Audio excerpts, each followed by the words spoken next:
Todo empieza aquí, con el pueblo judío. Un pequeño pueblo que ha sido dominado a lo largo de muchos siglos por los imperios poderosos de la zona. Es un pueblo especial, porque ha desarrollado la idea de ser el pueblo elegido por Yahvé, su Dios, y además esperan que un día Dios les envíe un Salvador, un Mesías, que les libere. Alrededor del año cero, la situación de este pueblo no es buena. Está dominado por el Imperio Romano y al mando de unos dirigentes totalmente despreocupados de su gente. Y justo en ese momento llega él, Jesús, un hombre de familia humilde que durante sus 3 últimos años de vida se dedica a predicar, a difundir un mensaje muy potente y novedoso para aquella cultura. Fíjate, a través de su mensaje insiste a la gente del pueblo llano a ser solidarios unos con otros, y a los ricos los critica de forma dura e hiriente. Era un hombre con mucho carisma, por lo que resultó muy convincente y reunió muchos seguidores. De hecho, empieza a pensarse que Jesús es Cristo, el enviado de Dios que tanto tiempo llevan esperando. Se hace tan popular que se convierte en una figura muy incómoda para las autoridades judías y acaban matándolo en la cruz. Pero con ello no consiguen su objetivo. Como sabes, Jesús tuvo 12 grandes discípulos, los 12 apóstoles. Estos se convierten en los grandes profetas de su mensaje, primero en Judea, pero luego, al ser también perseguidos, se dispersan a lo largo del imperio. Ahora, estos tienen sus seguidores, a los que llamarán cristianos, y así se van creando comunidades de cristianos. Estos van organizándose y colocan al frente de cada una de ellas un supervisor, el obispo. Y siguen las persecuciones. De hecho, durante diferentes épocas las autoridades del imperio persiguen e incluso condenan a muerte a los llamados cristianos. Surge así la figura de mártir. Todo cambia en el 313. Los seguidores de la nueva religión son cada vez más, y el emperador de entonces, Constantino, quiere tenerlos de su lado. ¿Qué hace entonces? Legaliza el cristianismo. Así se acaban las persecuciones y para el siglo V el cristianismo se extiende ya por todo el imperio. Pasa a convertirse así en la religión oficial. Y se seguirá expandiendo hacia el norte poco a poco. Y de aquí en adelante, cuanto más grande es la ciudad que dirige, mayor es la reputación del obispo. Y cuando el imperio se parte en dos, los obispos más importantes son el de Constantinopla en esta parte de aquí y el de Roma en esta parte de aquí. A este pronto empezará a llamársele Papa. A partir de ahora, las cosas se ponen feas. Atento, por un lado, con la conversión a lo bestia de la población al cristianismo, se pierde en gran parte el mensaje revolucionario de Jesús. A esto se le suma que el imperio cae, los bárbaros lo han dejado todo medio en ruinas, y por tanto mucha de la organización eclesiástica se va al garete. Así que ahora el cristianismo ha perdido contenido y ha perdido estructura. Y fíjate, porque en la ciudad de Roma, ahora que no hay emperador, el Papa se convierte en la máxima autoridad, en la figura más poderosa. Atento, porque en esta otra zona están pasando cosas importantes. En el siglo VII surge una nueva religión en Arabia, el Islam. Toda una revolución en el mundo árabe y con gran dinámica militar. Pues bien, el Islam va ocupando toda esta zona, hasta llegar aquí, incluso hasta Roma. Y así, se enciende la tensión entre cristianos y musulmanes, que en lugar de ver las similitudes de sus religiones, se enfrentan por intereses políticos y militares. Luego te sigo contando. Volvamos a hablar del Papa, que ya verás qué lío.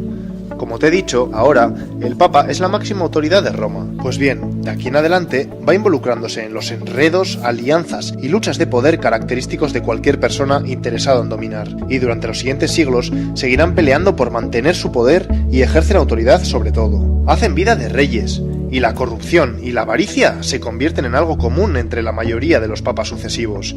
Increíble, ¿verdad? Poco se parece todo eso al mensaje que quería transmitir Jesús, ¿no? Siglo XI. El cristianismo se ha ido reestructurando y se extiende más o menos así. ¿Te acuerdas de Roma y Constantinopla? Pues entre tanta decadencia se genera entre ambos obispos grandes tensiones, y en 1054 se produce una ruptura, el gran cisma entre las dos iglesias. A partir de ahora se divide la iglesia romana aquí y la iglesia ortodoxa aquí. Pero paremos un momento que no todo es degeneración en el cristianismo. Te hablo de los monjes benedictinos, que desde el siglo VI van extendiéndose por gran parte de Europa. Estos, siguiendo la esencia de la palabra de Jesús, se organizan en monasterios y ayudan a la gente de los pueblos próximos a reorganizarse y a mejorar la calidad de sus vidas que por entonces era miserable. Esto es otra cosa, ¿no?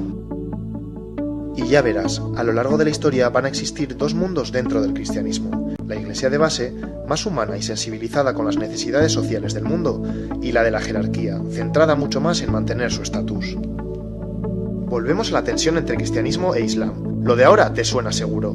Por un lado, en la península ibérica se produce la Reconquista, de 722 a 1492. Los ejércitos cristianos van ganándole terreno a los musulmanes hasta recuperar todo esto. Por otro lado, A principios del siglo XI empiezan las famosas cruzadas. Los papas, en lugar de buscar un acercamiento con Islam, entre este año y este año, arman ejércitos compuestos por soldados europeos, que en nombre de Dios y el cristianismo acuden a los santos lugares, a los sitios donde surgió todo, para liberarlos. Aunque te cuento una cosa, el objetivo de fondo era poder tener control sobre el Mediterráneo, que como sabes tiene un gran interés comercial. Bueno, pues a partir de estos 2 episodios se intensifica el conflicto Islam-cristianismo y se mantiene durante siglos. Paralelamente está ocurriendo otro episodio oscuro. En 1184 surge la Inquisición, que fue especialmente importante en toda esta zona. Te explico. A lo largo de más o menos 6 siglos, todo aquel que cuestiona la doctrina oficial cristiana se le considera hereje, y ser hereje es ser enemigo de la Iglesia, así que la Inquisición lo persigue, lo castiga, tortura e incluso mata. ¿Te acuerdas de los mártires de la época del Imperio Romano? Ya ves que para esta época se le ha dado la vuelta a la tortilla. Pero no todos son sombras en la Iglesia. Antes te he hablado de los monjes benedictinos y su labor de ayuda, pues para ahora han surgido nuevas órdenes religiosas. Cistercienses, los cartujos y cartujas, los franciscanos, las monjas clarisas y los dominicos y dominicas. Todos ellos tienen como misión atender a necesitados y ayudar a los pobres. Mejor así, ¿no? Atento ahora, porque sucede algo importante. En el siglo XVI aparece en escena Martín Lutero, un monje alemán que se queda escandalizado cuando va a Roma y se encuentra con todo el desastre que te he contado de la jerarquía eclesiástica, así que emprende lo que se conoce como la Reforma Protestante. Busca la reforma, el cambio radical de la estructura de la Iglesia. Pues bien, como reacción se produce el famoso Concilio de Trento, reunión de obispos. ¿Qué deciden? Pues justo lo contrario, dar más valor a la figura del Papa y alto clero y por tanto jerarquizar aún más el asunto. ¿Qué pasa entonces? Pues que el luteranismo se separa de la Iglesia romana. Posteriormente, otros movimientos religiosos hacen lo mismo y crean iglesias protestantes por toda esta zona. Y también en Inglaterra, donde el rey Enrique VIII quiere divorciarse de su mujer, pero como el Papa de entonces no le da permiso, se enfada y opta por romper con la Iglesia romana. Así se crea la Iglesia evangelista. Ya ves, la Iglesia romana se ha reducido geográficamente y comienza a autodenominarse católica.